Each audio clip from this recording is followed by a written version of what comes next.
we're breaking the taboo of what it means to travel Mm, because it's not often encouraged. yeah, Families are it's always like, not. why are you going to travel? Like, focus on getting better or get married or settle. I think a lot of women do think that because, oh, maybe I'm working full time, I have a family, I have all of these responsibilities. It doesn't mean that you can't do things for yourself, right? It doesn't mean that you can't still find your own identity and rediscover who you are in your independence and your self discovery and empowerment. Like you can do all of these things.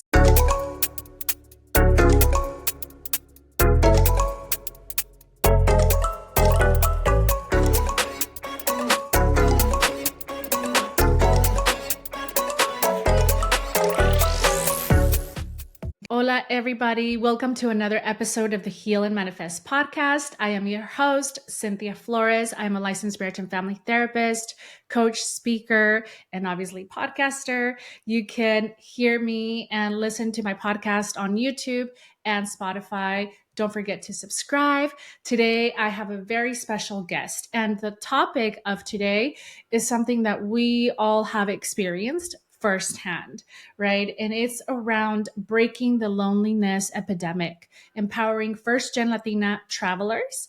And, you know, as I brought in this guest, we had talked about how the pandemic has impacted all of us, our wellness, our well-being, our mental health, our ability to socialize. Even after the pandemic, we've experienced a lot of anxiety, so and loneliness and depression. And this conversation that I'm going to have today with my special guest, which what I will be presenting in a little bit, I wanted to firsthand just bring awareness to this conversation in this topic. You know, as I mentioned, during the pandemic, we had to isolate. We had to be far away from family, from friends, from colleagues. We had to just pretty much be in our homes. And that, of course, there was a lot of fear, a lot of uncertainty, and brought up a lot of mental health challenges. And you know, there is a Harvard study found that 43% of young adults, and this is just focusing on young adults, reported increase of loneliness since the outbreak of the pandemic. And we're only talking about the pandemic. We're not talking about the aftermath. And today, I wanted to really bring the special guest, which I will present right now, to talk about this topic and what she is doing as of now to really empower other women, Latinas, to socialize, to come together in community and really empower each other to do to connect in very creative ways. So my special guest today is Sally Romero. She is the founder and host of Amigas y Mas Social, where first-gen Latina empowerment meets adventure, travel, and friendship building, where Sally and other women are literally rewriting the rules of traveling and social events, reclaiming space in places that once felt off limits. So, Sally, thank you so much for being here. I honestly, when I found you on social media, I was like, wow, this is really an amazing platform, an amazing community building strategy. And for all of us, you know, for Latinas, for women empowerment, and really breaking those barriers and limits of how we socialize, how we connect with other women, how we empower each other. So thank you so much for being here, and tell me a little bit about you. Tell me a little bit of what really got you into doing this. What inspired Yeah, you? of course. So I started Amigas y Mas Social back in June 2023. I'm going to say AYMS just for short because it's a Mhm. lot to say. I had this crazy idea that I wanted to unite Latinas from everywhere. And I had no idea that it would work and turn out to be so amazing. Mm. And every time someone asks me, why did you start this? Why did you build this community? I always answer the same way. I have a long list of reasons. And the Mm. first one being delusion. It's just, for me, this was a big project. And so Mhm. But the reality of it is that I really wanted to get in touch with my Hispanic heritage. My Mm, parents, they migrated to the US in the early 90s. And so that caused a lot of family estrangement, and the loss of family members through that journey was very impactful for them. And when they arrived, they had to assimilate and just mm, took towards the grind and the struggle. So there really wasn't much time for them to talk to me about who I was and where I came from, because they were just so busy trying to provide and, work hard to give us more opportunities. And so, with that, I just was like, okay, well, then it's up to me to succeed. And so I decided to enroll in college, and I went to UC Irvine. I'm very proud of that, and over here. nice. And so when I was there, I was very young and impressionable, and I felt that I adapted to being kind of like everyone else.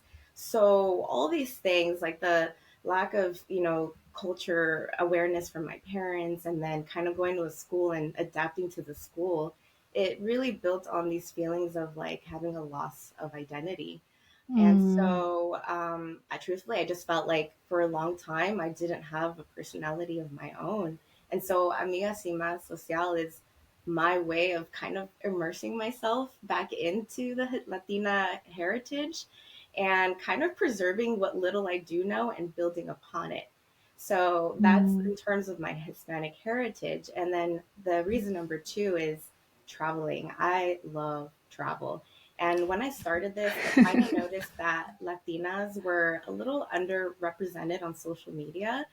And Mm, I was actually checking the hashtag Latina travel, and I wanted to see how many reposts it had. And it was only like 30,000, which I was like, okay, that's good, but I want to increase that. And so mhm, I wanted to plan girls' trips. That way, Latinas, they didn't have to wait for their families to plan a trip. And usually it's to their motherland. And mm, I also wanted to make sure that if their friend trip didn't make it out of the group chat, that I could do that for them. I wanted to be that friend that offered them opportunities to travel because they want to go. They just don't want to go solo. And this is my way of encouraging that. Like you're still going solo, but you're meeting amazing women from all types of backgrounds along the way. And thirdly, I would say making and keeping adult friendships is very challenging. Everyone's at yeah. different phases in their life, and the pandemic and the loneliness epidemic that really exacerbated these feelings and led to the Mm, loss of many friendships and personal relationships.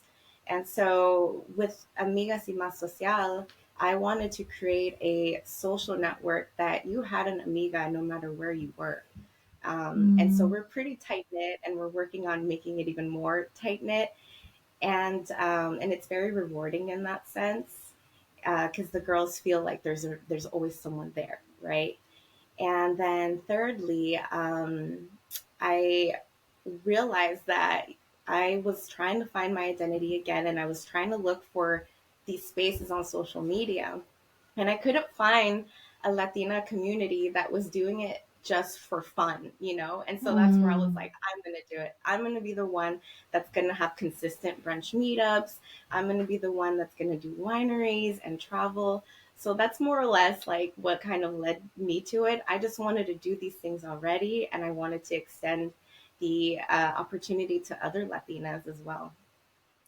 I love that. I mean, I'm hearing that you brought up accessibility, right, for other Latinas, because I do see, as you mentioned, like there's not a lot of representation in the Latina travel. I've seen a lot of Latinas like in Latin America or in or in Europe, but not so much in the US. And I think you bringing on this, I think this platform, this movement, it's so powerful and amazing because it does bring up a lot of uncertainty and fear, right, around like solo traveling and how to be safe, because I think that the safety, especially with women and traveling alone or just traveling as a woman, there's a lot of, like challenges that you may face, right? Violence, discrimination, uh, all of these things that bring up a lot of uncertainty and fear. And I'm glad that you're doing that. Plus, as you mentioned, the identity piece, right? The wanting to come back to community and reintegrate these parts of you, and either through language, through food, through storytelling, through just connecting and being with other, amazing mujeres latinas who share very similar backgrounds, right? Perhaps different experiences, but just overall that brings up a lot of enrichment and just like amazing things. And also the fact around the loneliness epidemic, right? Which we do see a lot. And especially after the pandemic, when everyone just started going back to work and everyone was just trying to living life per usual, we realized that, as you mentioned, the difficulty with navigating and even making and cultivating friendships is really hard, because some people just don't really want to be friends with your colleagues all the time. They want outside friendships, people that you can do things, that you can travel, that you can share more of your intimate life and other parts of your life. And I think that's really amazing that you brought all of these together. Um, right. And I guess I'm wondering, with the loneliness epidemic, what do you think are some of the challenges that you've noticed, maybe as you do these events, these meetups, or traveling with other women and coordinating all of these things? What are some of the things that you've noticed Um, from other women? on a personal level, I know that I kind of became socially awkward after COVID. I Mm, more or less developed kind of like this tendency to talk really fast. And it just mm, became like word vomit, where I saw a person and I'm like, I need to talk to you because I haven't really spoken to anyone. And so I just was mm, like going at it. And I'm like, no, Sally, you need to calm down, take a step back, and like learn to enjoy the conversations because they're coming. We're relearning how to yeah, be interpersonal with each other. And so that's yeah, also my challenge that I made for AYMS. I wanted to learn and improve my speaking and get better with my social anxiety. And it's come a mhm, long way. I still have my little setbacks, but I'm definitely not as shy and also as eager because I was an introvert, but I was also very eager. But now I learned mhm, to slow down and have genuine, like relaxed conversations. And then in terms of some of the girls reintegrating back, I've just noticed that some of them, yes, they're very shy. They come with reservations. Some of them are just kind mm, of like, this seems too good to be true. But I'm also a little like hesitant because, they're not used to coming and meeting up strangers. And they have their family members that are like, don't go, don't show up. What are you doing? We'll turn your location on. mm, And so that kind of creates a little more like insecurity when they show up. But then at the end of it, when they're at these trips or events, they end up realizing they had so much fun. And now they have all these new amigas and connections to share with each other. And I do believe that it brings out the best in them. It's brought out the best in me, but it's also brought out so much good in them. And a lot of them have shared that with me, that it's made them so grateful. It's made them softer. Like, and I'm just like, whoa, like, you don't realize that all that is happening on the back end. But when people tell you, you're like, okay, we're doing good. We're making an impact, and that's what we want with the reintegration into society. yes, thank you for naming that. And I guess I'm wondering, to just kind of have our audience learn a little bit about Amigas y Mas Social. What are some of the things that you plan and coordinate? What are some of the things that you typically do? Yeah, so we definitely do trips. I have a lot of trips that, if you miss one, there's always another one there. I don't want anyone to have to miss out on a trip. So I plan trips both internationally and domestic. So for my Mm, DACA recipients, I make sure that I maintain a trip that's within reason as well in terms of pricing. And they're usually like Las Vegas, or we go to New York, or we go to Chicago. And internationally, for whoever is daring and courageous enough to go with me, I do have a lot of international trips. And then we also, for those who cannot travel at the moment, I still wanted to provide a resource in their local communities.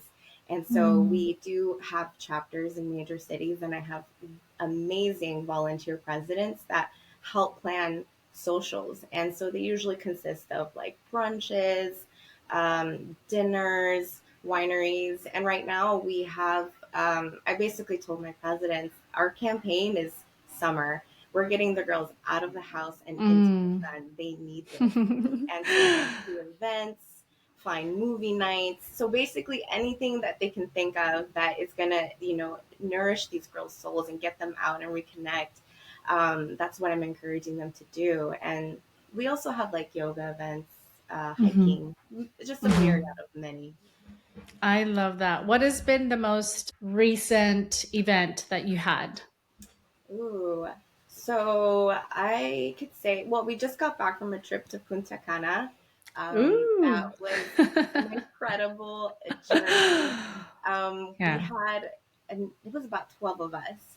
And Mhm. truthfully, I think that maybe there's just something about being in a different country and it hits you. Like at one point, we didn't catch this on camera, right? Because some of the best moments Mm. you can't catch on film, but we had a sunset swim between some of us and we're like, whoa, like it just hit us. We're here. We're in this Mhm. moment together and this means so much. Like we're doing big things, like things that our parents and our family members they've only dreamed of and we're really here doing it.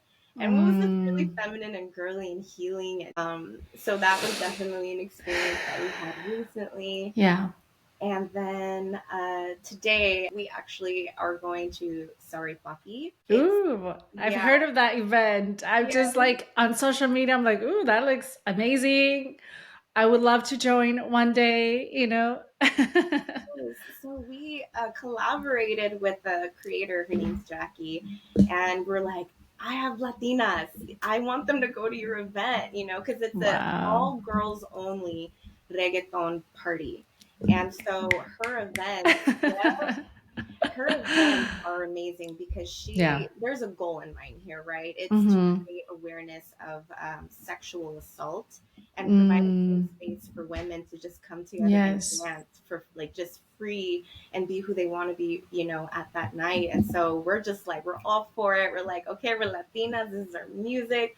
There's like probably almost 40 of us going together tonight. So it's a big deal. Wow. Where Yeah. is it? Where is this going to be, in LA or?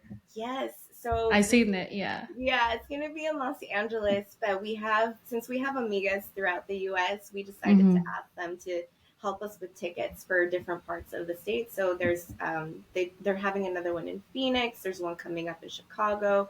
My Houston girls went so they have different ones in different states. I love that. I may join the one in LA, to be honest. So let's stay connected. Yes, we would love to have you.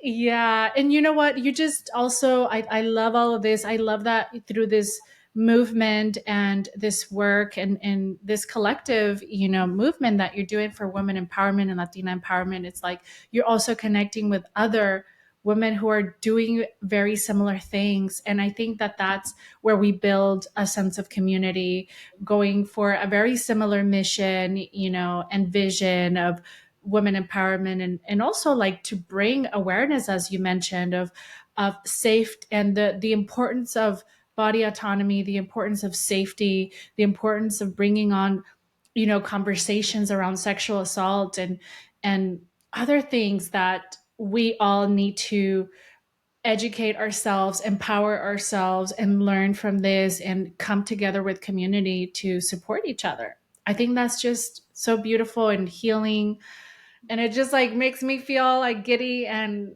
like so many feelings, because I love all of this for us. Yes.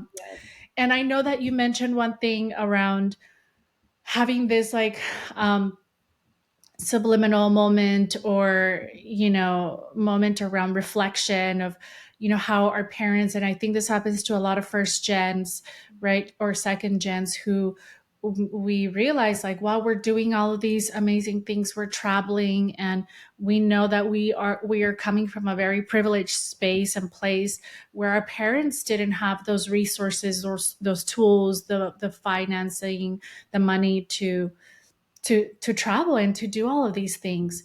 The status, immigration status, perhaps, right? Because a lot of our parents could also be immigrants and may not be documented, or other family, right? So just thinking about gratitude and the journey and how far you've come, I think that's all just really amazing, to also reflect, right? It's not just about having fun and living in the moment, but practicing that gratitude of like, wow, this is something that I can take advantage. I have all these privileges. I can do something amazing about, with it. I can bring awareness. I can, enjoy it while still, holding on to breaking barriers and cycles, right? And I think that's just so beautiful. Yeah, thank you. We have a Yeah. lot of those moments, but I definitely think that trip in Mm-hmm. particular, it was, I don't know, we just felt it. And Mm-hmm. I always have a tradition at the end of every trip where Mm-hmm. I have the girls have a farewell dinner, and we just go Mm-hmm. around the table and we're just like, so name someone who you enjoy talking to, name someone you wish you got to know more of, and your favorite part of the trip.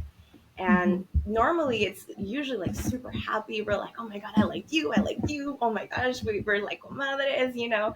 But on this trip, I don't know what it was, but they were so grateful. And I got Mm-hmm. tears.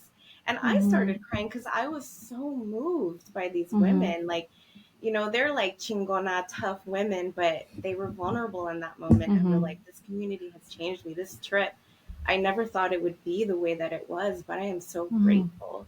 And Yeah. so I always do that to kind of like bond us more, and Mhm. it was the most rewarding moment, and it tends to be for all of my trips when I do that. I love that. And Hmm. it's like almost like creating this community of sisterhood, Yeah. right? As you mentioned, having to come out from maybe even like family dynamics where perhaps you don't have siblings, right? Where you can take these trips, or friends, right? And I think that creating that sense of sisterhood, community, where you create friendships, you cultivate friendships, and this is just the beginning. You continue to cultivate these friendships.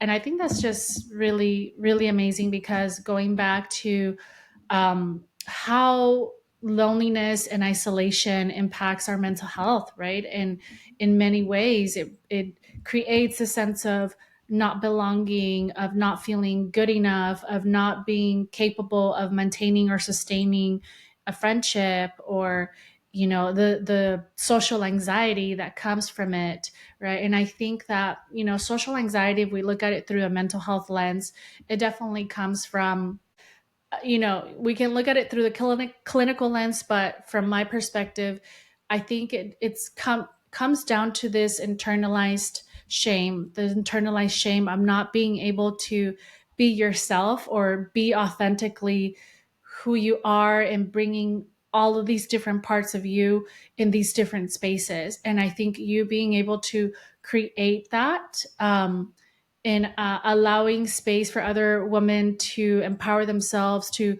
uh, you know find, like, to really understand all these different aspects of themselves and be who they are, I think, and self-discovering who they are as well. So it's, I think there's all of these different layers, right? It's healing, self-discovery, it's like meeting their new version of themselves, whatever goals they have, for themselves. I think that that's just really healing and empowering to be able to create these spaces.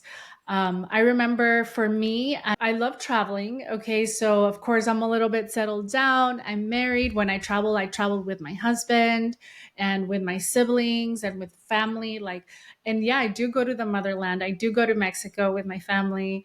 And sometimes there's this guilt, is like, if I don't go travel with family or with my parents, or currently my parents live out here in the US, but when they are ready to retire, they may go to Mexico. So I know that there's like these life transitions that I think a lot of women in first gen, experience, where it's like, okay, well, I'd rather just go visit my parents because I don't see them as much. Right. So there's also this internalized guilt if we don't travel to the motherland or meet our family, then then it's not valid, or it's, that we're not supposed to feel like do the things that we really want to do. So there's a lot of internalized guilt there. But in my experience, I realized that I've been an avid traveler. I've traveled a lot in my 20s, earlier in my life. And I've traveled mainly with my sisters. So I have two sisters, and they were like my travel buddies. We've been everywhere. We've been to the Caribbean, we've been to Puerto Rico, Mexico, we've been to Cuba, we've been to other places that I can't really name right now, like because I can't remember, but they were literally my travel buddies. And even though like maybe we would disagree with a lot of things, or there's a little bit of drama, we were still able to repair our relationship and work through things because they're my sisters. I know they're always going to be in my life, but that was also a very healing moment for us, so there's a lot of adventures there. And I wanted to bring this on because I was just thinking about that as you were speaking. And I think it's just really amazing to either what it is with your sisters, with other women. It's really empowering and healing to be able Yeah. to do that. And actually, my sister works with me, helping with this community. Her name's Birdie, and she's helped me with a lot of the socials that I have. But we recently went on a Nashville trip together, and she co-hosted with me. And there's actually a pretty big age difference between us. And she Mm-hmm. was born in Honduras, where I was born here. So we Mm-hmm. already kind of more or less, I wouldn't say clash, but there are some things that we don't agree on as well. However, on that trip, it was so nice to see us working together. And we're Mm-hmm. just like, we need to make this experience so amazing for these girls. We need to work on our relationship and be one. And so, whatever I couldn't get to, she stepped in and did it. And sometimes I didn't even have to ask her. So it's so powerful to see, like, sisterhood, yes, with your real sister, but there's also that other sisterhood that you build on Mm-hmm. too with these amigas. So I love the topic of the sisterhood because Yeah. truthfully, like, I feel blessed. I have another sister too. We have done trips in the past, and that is a blessing to still have them in your lives Mm-hmm. and be able to go places together, but also building on, this other sisterhood of, it's not blood related, but it's like, no, these are intimate relationships that you're also building along the way with powerful women that feel like sisters. Yes, and you know what? And it's also I think a lot about like the sister wound, and I don't know if you're familiar with that term, but in the psychology or pop psychology field, we talk a lot about the sister wound, and this is about healing our relationship with other women. Right. I think in our community, in our Latino community, or just in general for women, we do have to navigate a very male dominant patriarchal society, male centered society and culture, and plus the machismo, marianismo. So there's a lot of these beliefs that are inculcated within us that lead to a lot of competition, that lead to a lot of negative talking about other women. But it's honestly, at the end of the day, these are wounds that we need to heal individually and collectively. And it does come with having these dialogues and conversations and really releasing that, learning ways to question ourselves, to challenge these beliefs, and to heal and to cultivate a healthier relationship, most first and most importantly with ourselves, but also with other women. Yeah. Yes. I love that Yeah. you said that. Thank you for sharing that because it is something that I do try to instill in my girls too. Um, Mhm. I call it a society, right? I call Mhm. AYMS a society because I want us to adhere by like a certain set of rules, but they are meant to promote peace and sisterhood. So no Mm-hmm. negative talk, no bullying, no Mm-hmm. competition. That all gets left behind. It's about building something bigger than ourselves and creating this energy that you could feel everywhere. And my girls so far have been really amazing at doing that, because when we get together, and it's mainly SoCal, I will be honest. I have chapters throughout, but for sure my SoCal girls, because maybe they're around me more often, they see how I'm so inspired. And so they try to, like, they try to be that way. And then they are, at the end of the day, they're like, we see it and we love it. We're going to do it. And so down here, we're very close, very tight knit. And we do try to, like, shy away from that negative talk, that competition, because I'm not for it. I really, Mm-hmm. I've had traumatic friendships in the past, and I want to have healthier ones that don't involve that Yes. if your name is mentioned in a room, like, then like, okay, I value this person. I will, stick out my neck for this person because I know who they are and I value them. Mm-hmm. And so, Mm-hmm. yeah, that's what I'm really trying to push as well. That sisterhood, or amigahood, is what I like to call it Amigahood. as well. I love that. I love amigahood all the way. I guess Yeah. one last question I wanted to ask: how, given that traveling can bring up a lot of concerns and issues around safety, right? Especially as we were talking about, assault, sexual assault, or, like there are a lot of stories around like mujeres desaparecidas, a lot of things that are very, very scary and that are pretty real, because we do see it everywhere in the media, on in the news. How, and I'm not saying it to instill fear, I'm saying it to bring up awareness around how to be safe as you travel, especially for women. So, what are some of the things that maybe you bring on in terms of conversations or guidelines or support when you are planning these travels? Uh, so, like I mentioned earlier, I don't encourage solo traveling. I think it's brave and power to you if you do it on your own. But I am scared because of what you mentioned. There are things that can Mm-hmm. happen. I studied abroad and I was followed home once to my apartment. And so I'm just like, no, I can never have that happen to anyone on my trip. So I am very careful. I had multiple conversations with girls that they are asking me, like, what would you do if, like, I don't know, there's human trafficking or anything like that. And Yeah. truthfully, I try to tell people, like, let's do clear from that, but I got you. So I do try to, um, I do work with companies that help me at this point, because it's easier for me to be on my trips now and just kind of making sure my girls are okay than when I'm focusing on, like, everything all at once. I still have my own trips, and when I do them, I always have them have a buddy system.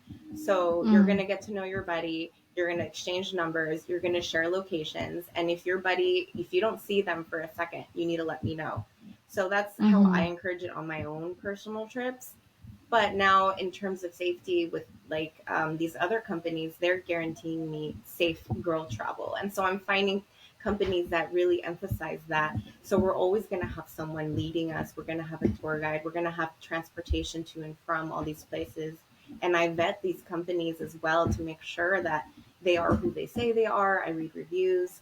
And so I just genuinely want to make sure my girls are okay, and that I'm trusting them with whoever I'm sending them with. And on Mm-hmm. top of that, I have my presidents that I now give them the opportunity to host these trips. And so there is a need to have, like, a point of contact, which is my host, or a host, which usually is me, but now my presidents can do it. So if there's any fears or insecurities, there's always that person that represents AYMS and a direct link to me.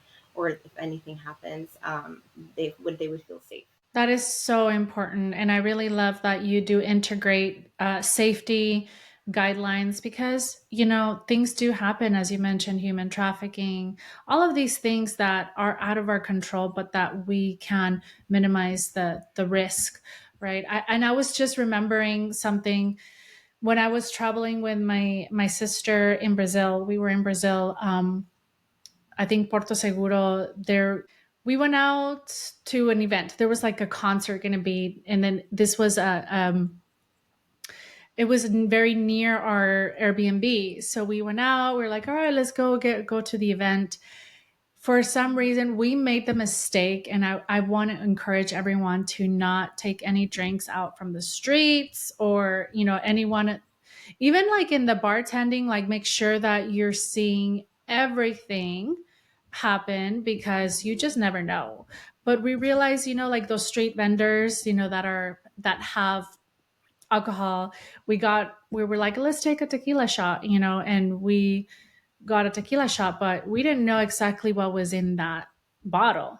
It was already open, and we were literally in front, but I don't know if they put something in there, they roofied us, but literally we went into the event, like this was probably 10-15 minutes. We were like passing out. I don't know exactly what was happening. I was telling my sister, hey, I'm not feeling well. I'm feeling very drowsy.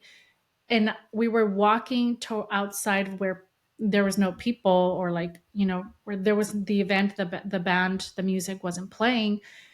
And we sat down. I was like, let's get some water, let's go walk. We made it, literally it was a block to our Airbnb, thank God. And we made it into our Airbnb. We went into the bathroom, we started throwing up. It was just, it could have led to something else, to be honest. And that was our mistake. We learned from that mistake. And I think that it was really scary, because we didn't know if we were going to pass out. I was like already seeing white, like, and I was about to pass out. So it was, I do encourage people women to be really careful with drinks. Look at your surroundings. Don't be on your phone. Like, always look at your surroundings. Have your location on. Use a buddy system. Never leave a friend behind. It doesn't matter if they're like, with a friend, with a guy that they met, and someone they met. Like, just don't do that. So, anything else that you wanted to What share on happens that?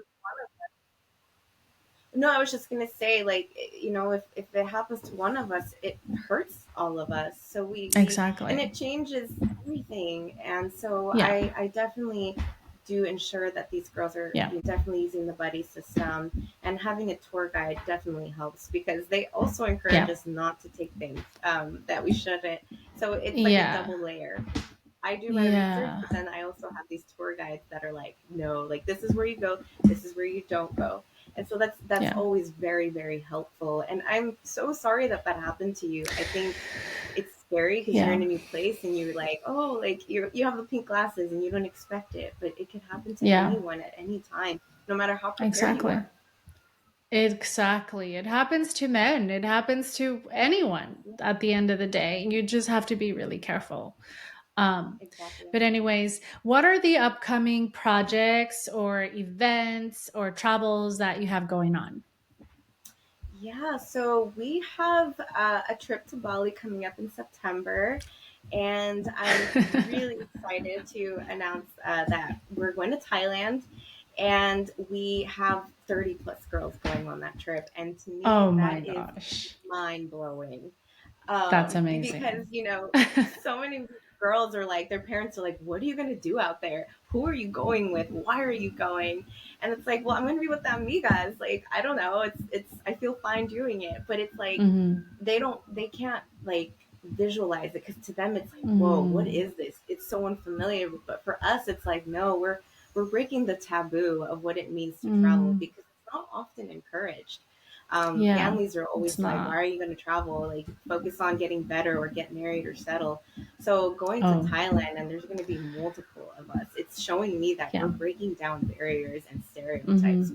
We're Hmm. changing the path here. And Yeah. because I have a first trip that sold out, so that was so in demand that I opened a second trip. And if that one sells out, it's going to be about 50 of us out in Thailand. And to me, that is a world record. Imagine how many Latinas are going to be out there. They're going to look at us and be like, "What is this? Did the sky fall apart and Latinas landed? Like, what happened here?" So it's so exciting to see that. I'm thrilled. My sister and I are both hosting that trip.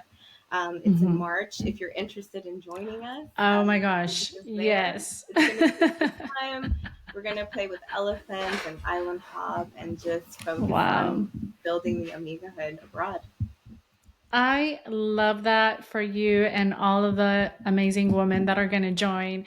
And I hope that if you're listening to this, that you join, you learn more about what Sally is doing. And, I do want to, before we end, I did want to, you mentioned something that a lot of the family members say. Of course, I do believe that a lot of it comes from the sense of protection or survival of wanting to, que no les pase nada. But at the end of it, and then, but then they get like kind of sneaky and snaky and they say comments around like, hey, deberías estar casada, teniendo hijos, etcétera, etcétera. And it's like, um, it's not going to happen, right? Like we're a lot of Latinas nowadays, we're, as you mentioned, breaking barriers, doing things differently, and realizing that, breaking the cycle of trauma, of violence, and realizing that your life is not only, it's not just dependent on getting married. It's not just, who you are. It's not just about having children and being an ident or having this identity of, you know, a woman who maybe stays at home or who's not, I'm not saying that that's actually a negative thing. A lot of women do that. A lot of women embrace that. I think that's amazing. That's powerful. That's beautiful. But you get to decide Yep. what you want for yourself. And I think that's amazing too. And that's, everyone has the right to do that and the choice. And it's so funny because the when I ask the girls a lot of the times like, why did you come on this trip and how did your family feel, a lot of them are like, I haven't told them, or I told them only last week. Like they wait to tell their family members because they don't want the energy, like they don't want someone to stop them. And I know, Mm-hmm. like you said, it comes from a place of protection and the fear of the unknown, right? But these girls are like, no, like I'm gonna do it anyways, So I think that's crazy and so bold, and I Yeah. love that for us, that we're encouraging this Yeah. independence, we're building resiliency, and Mm. it's just turning out to be something so amazing.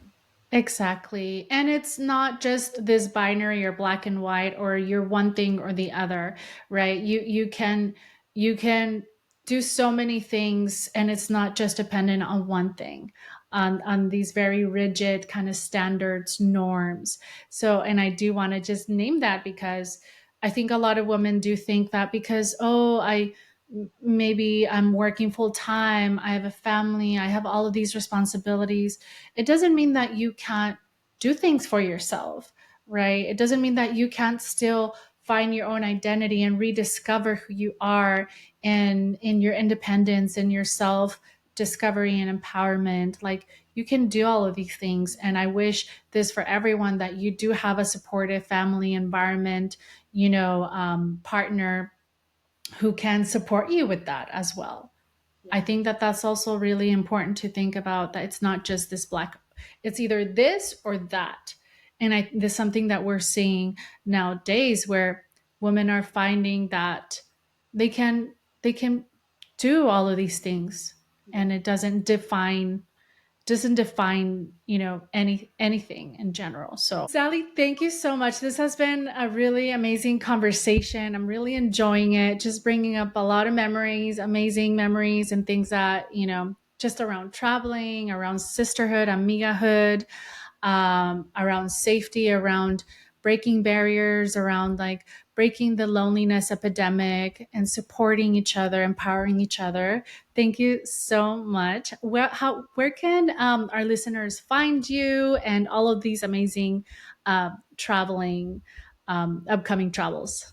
Yeah, absolutely. So we have the Instagram, so you could easily find us through there. I'm on TikTok, and through the Instagram, I have in my bios, Mm-hmm. and I have my trips listed, and I have the Discord. And so Discord is basically this giant chat that all the amigas hop on, and then that's where I post like all of our outings, and they offer to meet up with each other. So that is how we kind of coordinate. and where I really believe the most committed amigas are, because it's a different app, so you have to download it. So I'm like, if you're on it, thank you, and you're Mhm. amazing, because it is a struggle to learn it, but we're learning together, and that's how we're unifying Latinas. We're all in one place, so you could find us on there making plans like cuando es el baile, like all of these really fun memories that we're gonna build for the summer. So join our Discord, follow the Instagram, follow the TikTok.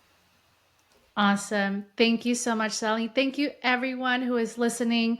Please don't forget to share the love, share this episode, connect with Sally, connect with me, leave comments, and don't forget to subscribe and follow on Spotify and YouTube. And we'll see you on the next episode. Adios.